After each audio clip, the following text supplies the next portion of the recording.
Guess who's back? Back again. SP1's back. Tell your friends. Guess who's back? Guess who's back?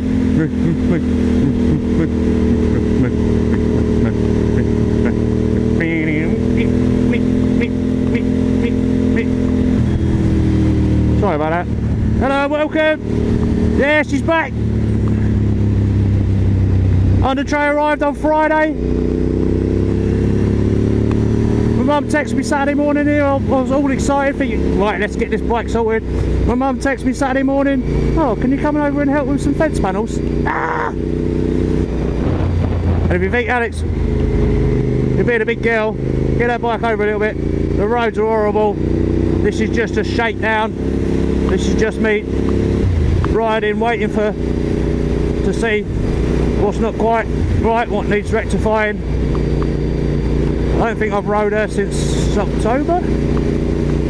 Could be right there. I can already feel the head race bearings. They were knocking, so I gave them a little tighten up, but they need a little bit more. I can still feel a bit more of a knock.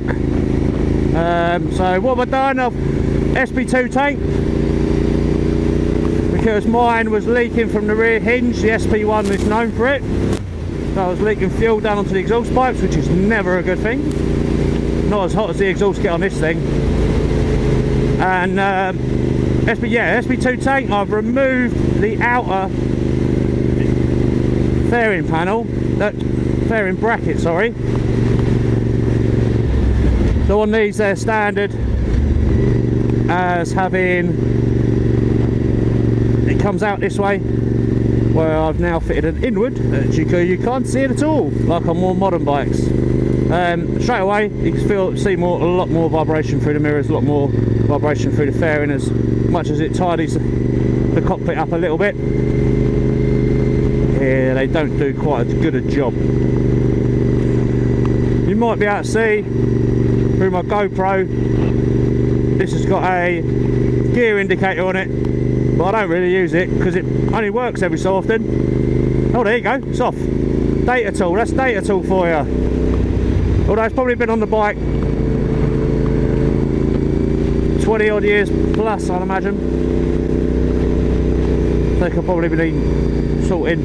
I don't know if you can see from the 360 cam, hopefully you can.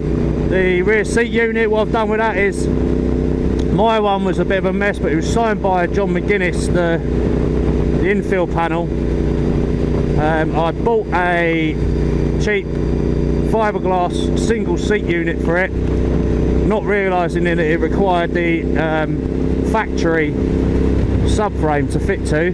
So I spent bloody ages trying to make it fit, scared of cutting it too much to make it fit, and I'm glad I gave up on it, because after a little bit of head scratching and reading, I realised, oh yeah, it's never going to fit. So what I did is, a guy had a rear seat unit for sale, pretty good condition, with the boot lid also. So what I did was stuck the boot lid down, bondoed over it, and I've made it into a single seat unit, and hopefully when it gets sprayed you won't be able to tell the difference. Hopefully my spray doesn't laugh too much at my patching over. Yeah, just a quick ride out, horrible weather, freezing cold, damp, raining, roads are wet. Wouldn't do it normally, but I want to get this MOT this week, and I want to get it up to the painters as soon as I can. Eventually QB Carbon, 9 weeks late, sent me the under tray, and I get it, these places sometimes, you know, it's handmade stuff. They don't make them to order because they just don't sell enough SP1 parts anymore. It shouldn't take more than a week, is what made me make plans, i.e. book this in for an MOT 2 weeks after I paid for it, thinking, well, take a week, couple of days to post, couple of days to fit it, MOT, done. Spoke to my painter and said, right, should be a few weeks now, 2, maybe 3. And I've obviously had to cancel the MOT, contact the painter and say, I'm sorry mate, luckily enough he's busy. He's not sitting and relying on my work. So I'm still undecided about the paint job. I've had an idea in mind since day one, but another idea's crept into my head recently and I just can't shake it. I want to keep it secret. I want to do an unveil. Stupid as that might seem. So constantly out on a 954 and then jump onto this thing. If you think of buying one of these, first thing I'm going to say to you, don't expect it to shock you, don't expect it to scare you, don't expect it to be anywhere near as quick as a modern day sports bike or even an inline 4 from that era like the 954. The 954, full throttle, it does that nice little scare in you, makes you poo yourself a little bit. And you're going to sit there and say, oh, it's only 158 brake horsepower, Alex. Modern sports bikes are 200 plus.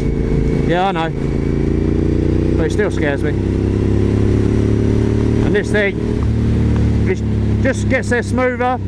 It's not quite an attack on the senses. And in this weather, I'm probably not going to see the advantage this bike has always had, and that's how it handles and how it fires out of a corner, which is purely a shakedown.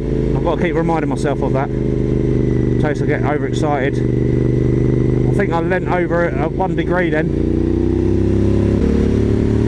I've also not got a steering damper on this now because I've removed the Harris fairing bracket. The Odin's damper went with it, so we'll see just how much it scares me in future. Rear sprocket needs changing, it's wrong setting, it throws the speedo out. It's not standard, I think it's a tooth or two up. That's all sitting there waiting. I've got a new screen for it, I've got new bar ends for it, got a whole new fairing bolt kit for it.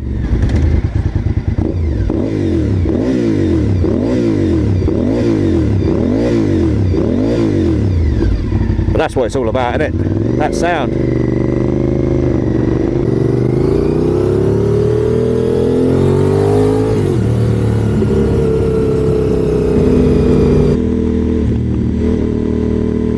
The only difference between men and boys is the size of their toys. And I love this toy.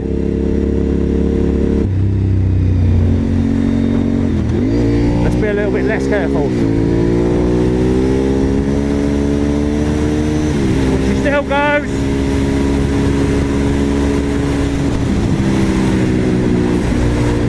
Look at the mirrors vibrating like absolute mad.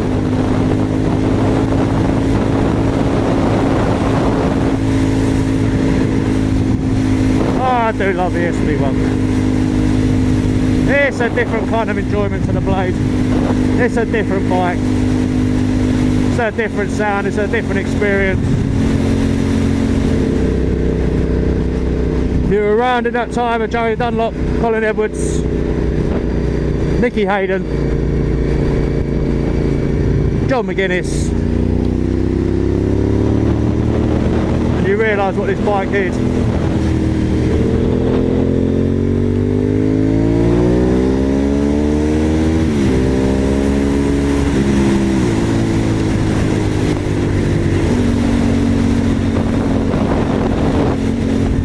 Well,